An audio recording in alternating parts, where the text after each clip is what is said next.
الحمد لله نحمده ونستعينه ونستغفره ونؤمن به ونتوكل عليه ونعوذ بالله من شرور أنفسنا ومن سيئات أعمالنا من يهده الله فلا مضل له ومن يضلله فلا هادي له وأشهد أن لا إله إلا الله وحده لا شريك له وأشهد أن سيدنا ونبينا ومولانا محمدا عبده ورسوله صلى الله تعالى عليه وعلى آله وأصحابه وبارك وسلم تسليما كثيرا كثيرا أما بعد قابل احترام علماء کرام اور میرے پیارے ایمانی بھائیوں، اللہ رب العزت کا ہم لوگوں پر بہت بڑا فضل و کرم ہوا کہ رمضان المبارک کے 28 روزے ہمارے پورے ہوئے اور 29 تراویح کی نمازیں ہماری پوری ہوئی۔ قرآن پاک نماز میں پڑھنے والوں نے پڑھا اور سننے والوں نے سنا، یہ بھی ایک سنت ادا ہوئی۔ اعتکاف کی سنت بھی ادا ہوئی۔ بہت سی اور عبادات اللہ پاک کا نام لینے کی، ذکر کرنے کی، تلاوت کرنے کی توفیق عطا ہوئی۔ اس پر ہم کو خوب اللہ تعالیٰ کا شکر ادا کرنا ہے۔ اور آگے چونکہ عید کا دن آنے والا ہے اور جو ہے یہاں ہندوستان والوں کے لیے سہولت ہے کہ سعودیہ میں اگر چاند ہو گیا تو سمجھتا ہے کہ آئندہ ہماری عید یقین ہے، آئندہ ہمارے لیے چاند ہونا یقین ہے۔ ایسا تو خبریں آ جاتی ہے کہ وہاں سعودیہ میں آج چاند ہو گیا ہے، تو اس لیے جو ہے یہ بات ذہن میں رہتی ہے کہ بس آج یہ مجلس ہوئی لیکن آئندہ کل نہیں ہوگی، یہ بھی ذہن میں ہوتا ہے سب کے۔ اس لیے میں نے سوچا کہ رات کی مجلس میں یہ آخری مجلس ہے، تو اس میں عید کے رات کے بارے میں بھی اور عید کے دن کے بارے میں بھی کیا احکام ہے، کیا فضائل ہے، اس کو آپ کے سامنے لایا جائے۔ عید الفطر، یہ رمضان جب پورا ہوتا ہے اور اس کے جو رمضان پورا ہونے پر چاند نظر آ جاتا ہے تو اس کو شوال کا چاند کہتے ہیں، اور یہ جو پہلی رات ہے وہ رمضان المبارک میں ہم نے جو روزے رکھے ہیں، تراویح پڑھی ہے، اس کا انعام اللہ کی طرف سے ہم کو عید کے دن ملنے والا ہوتا ہے۔ لیکن پہلے سے اس رات میں بھی آسمانوں پر اس کو لیلۃ الجائزہ یعنی انعام والی رات، یعنی اس رات کے بعد جو دن آئے گا اس میں امت محمدیہ کے لوگوں کو انعام دیا جائے گا اللہ تعالیٰ کی طرف سے، اس کے شایع نشان انعام دیا جائے گا۔ یہ رات ایسی ہے، اس لیے اس رات کی بھی فضیلت ہے۔ اس رات میں بھی کچھ نہ کچھ عبادت ہمیں کرنی چاہیے، تہجد پڑھنی چاہیے اور جلدی سونا چاہیے، تاکہ صبح میں تہجد کی عادت جو ہے وہ ہماری اس کے 8 تک آ کے ہم پڑھے اور کچھ نہ کچھ دعائیں کر لیں اپنے لیے۔ اس رات میں عبادت کرنے کی فضیلت یہ ہے کہ اللہ تعالیٰ ایسے آدمی کا دل نہیں مرنے دیں گے جب لوگوں کے دل مر جائیں گے، یعنی فتنوں کے زمانے میں آدمی کا دل بے حس ہو جائے گا لیکن اس کا دل بے حس نہیں ہوگا۔ جو دونوں عیدوں کی راتوں میں عبادت کرے گا تو اللہ تعالیٰ اس کو یہ انعام دیتے ہیں۔ اور بھی دوسری فضیلتیں بھی ہیں، اس میں دعائیں قبول ہوتی ہے، اس لیے اس رات کو ہمیں کچھ نہ کچھ عبادت میں بھی گزارنا چاہیے۔ اصل جو احکام ہے وہ عید کے دن کے بارے میں ہے۔ 2 واجب درجے کا حکم ہے، ایک کا تعلق بدن سے ہے یعنی نماز سے ہے، اور ایک کا تعلق مال سے ہے، صدقہ فطر نکالنا۔ یہ 2 واجب حکم عید الفطر کے دن مسلمانوں پر جو آتے ہیں اللہ تعالیٰ کی طرف سے، اگر کوئی ان کو ادا نہیں کرے گا جن پر واجب ہے اور وہ ادا نہیں کرے گا تو گنہگار ہوگا. جیسے قصبات میں، شہروں میں جمعہ کی نماز ہوتی ہے تو وہاں پر عید کی نماز پڑھنا بھی واجب ہے. اب عید کی نماز کہاں پڑھنا، اس کے بارے میں کتاب میں لکھا ہے کہ عیدگاہ میں جا کر کے پڑھنا یہ سنت مؤکدہ ہے، مطلق سنت نہیں، سنت مؤکدہ ہے. دونوں عیدوں کی نماز عیدگاہ میں جا کر ادا کرنا، جن کو کوئی عذر نہ ہو، کوئی آدمی بیمار ہے اس کے لیے مسجد، شہر کے اندر مسجدوں میں عید کی نماز ہوتی ہے تو وہ ایسے معذور لوگوں کے لیے ہوتی ہے، بوڑھے لوگوں کے لیے، بیماروں کے لیے ہوتی ہے. وہ نہیں جا سکتے، عیدگاہ بہت دور ہے، تو ان کے لیے یہ انتظام شہر کے اندر کچھ مسجدوں میں عید کی نماز کا کیا جاتا ہے. لیکن اس میں جن کو کوئی عذر نہیں ہے، جوان ہے، جا سکتے ہیں عیدگاہ میں، ان کو تو وہاں جانے کا حکم ہے. عیدگاہ میں جاؤ، عیدگاہ میں آؤ، اللہ تعالیٰ کی طرف سے جو انعام ملنے والا وہ عیدگاہ میں ملے گا. عیدگاہ میں جو نماز پڑھیں گے ان کو یہ انعام ملے گا.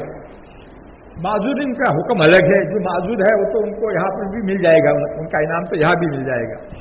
لیکن جو معذور نہیں ہے اور وہ جو ہے یہاں نماز پڑھے گا، عیدگاہ میں نہیں پڑھے گا، تو یہ اس کے لیے بڑی محرومی کی بات ہوگی، بہت بڑی محرومی کی بات ہوگی. خیر، تو ایک تو عید کی نماز ادا کرنا واجب کے درجے کا حکم ہے اور اس کا ایک خاص طریقہ ہے. عام جو نمازیں ہیں اس کی طرح یہ نماز نہیں ہے. اس میں ایک فرق یہ ہے کہ 6 زائد تکبیریں اس عید کی دونوں عیدوں کی نماز میں ادا کی جاتی ہے. پہلی رکعت میں 3 تکبیریں زائد اور دوسری رکعت میں بھی 3 تکبیریں زائد، تو اس طرح سے 6 تکبیریں زائد ادا کی جاتی ہے جو دوسری نماز میں ادا نہیں کی جاتی. اور اس کو ادا کرنے کا موقع جو ہے پہلی رکعت میں شروع کے اندر ہے، قرات سے پہلے ہے، اور دوسری رکعت میں قرات ہو جانے کے بعد رکوع میں جانے سے پہلے ہے. بس یہ اتنا فرق ہے کہ اس میں 6 زائد تکبیریں ہوتی ہے. اور یہ زائد تکبیریں ادا کرنا جیسے امام پر واجب ہے، مقتدیوں پر بھی واجب ہے. ایسا نہیں کہ صرف امام کہے، نہیں، مقتدیوں پر بھی واجب ہے. اور ہاتھ اٹھانا کانوں تک یہ سنت ہے، ہاتھ اٹھا کر کے چھوڑ دے. تو یہ تیسری مرتبہ جب پہلی رکعت میں ہاتھ اٹھائے گا اللہ اکبر کہتے ہوئے، تو اس وقت ہاتھ باندھ لے گا، کیونکہ اس کے بعد پھر قرات ہونے والی ہے. تو اس طرح سے جو ہے یہ ہاتھ اٹھانا سنت اور زبان سے اللہ اکبر ادا کرنا واجب، تمام مقتدیوں کے لیے بھی اور امام کے لیے بھی. اس کا خاص خیال رکھیں. اور اس کی نیت بہت لمبی چوڑی کرنے کی ضرورت نہیں ہے. عید الفطر کی نماز امام کے تابع ہو کر میں پڑھتا ہوں، اللہ کے لیے پڑھتا ہوں، بس کافی ہے. عید الفطر کی نماز امام کے تابع رہ کر اللہ تعالیٰ کو راضی کرنے کے لیے پڑھتا ہوں. 6 زائد تکبیریں بولنا ضروری نہیں ہے. نیت کے اندر نیت چاہے کرنے کے وقت میں 6 زائد تکبیروں کا لفظ نہ بولو، لیکن ادا کر دو، نماز کے اندر 6 زائد تکبیروں کو ادا کر دو، تو آپ کی یہ 6 زائد تکبیر ادا ہو جائے گی. اس کا دھیان رہے نماز میں مجھے 6 زائد تکبیریں کہہ دی ہے، اس کے لیے جو ہے عام طور پہ ایسا بتاتے 6 زائد تکبیروں کے ساتھ یہ نماز میں پڑھ رہا ہوں، تاکہ آدمی کے دھیان میں رہے، غافل نہ رہے. اس کے لیے خیر. تو یہ ایک واجب تو عید، دونوں عیدوں کے اندر عید کی نماز 2 رکعت شکریہ کی، یہ نماز کی ہے، شکر کی ہے. اللہ تعالیٰ نے ہم کو رمضان المبارک کے روزے رکھنے کی توفیق دی، تراویح پڑھنے کی توفیق دی، تو اس کا شکر ادا کرنے کے لیے یہ نماز ہے. اور دوسرا واجب عید الفطر میں، ابھی جو عید آئے گی اس میں صدقہ فطر ادا کرنے کا ہے. یہ مالی حکم ہے، مال کا خرچ کرنا. صدقہ فطر کو عام طور پر لوگ جانتے ہیں صدقہ فطر یہ تقریباً 1.25 کلو گیہوں یا اس کی قیمت غریبوں کو دینا یہ واجب ہے عید الفطر کے دن. اور بقرعید کے دن یہ واجب نہیں ہے. بقرعید کے دن قربانی کرنا واجب ہے. وہ مالی عبادت دوسری طرح کی ہے. آپ قربانی کرو. اور اس میں کیا ہے صدقہ فطر نکالو غریبوں کو دو. عید کی نماز میں جانے سے پہلے دے دو بہتر یہی ہے. اگر پہلے نہیں دے سکے ہیں تو نماز کے بعد دے دو. لیکن وہ تمہارے ذمہ باقی ہے.